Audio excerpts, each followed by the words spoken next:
I am the Tofu Golem. Please enjoy the video. In this video, I will explain how to make sketch color.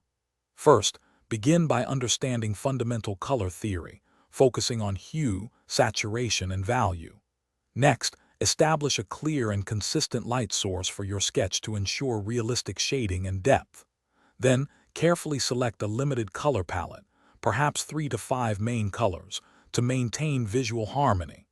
Finally, always use reference images to inform your color decisions and achieve accuracy. When coloring digitally, always start by creating separate layers for each distinct color element.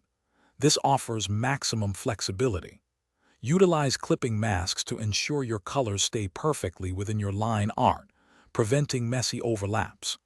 Don't hesitate to experiment with various blending modes, such as multiply or overlay, to achieve unique and dynamic visual effects. Remember to adjust your brush's opacity and flow settings for seamless color transition and soft gradients. For traditional coloring, begin by applying very light layers of color, gradually building up intensity and depth. Explore techniques like cross-hatching or stippling to add interesting textures and visual interest to your sketch. When blending, use appropriate solvents for mediums like colored pencils, or layer colors carefully for a smooth finish. Finally, consider protecting your finished artwork with a fixative spray or a clear protective coat to preserve its vibrancy.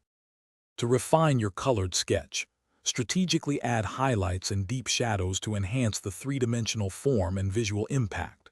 Consider incorporating a subtle background that complements, rather than distracts from, your main subject. Take a step back and review your entire piece for overall color balance and consistency across all elements. Lastly, make any final adjustments to contrast, vibrancy, and saturation to bring your artwork to a polished finish. Thanks for watching. Consider subscribing if we helped you today.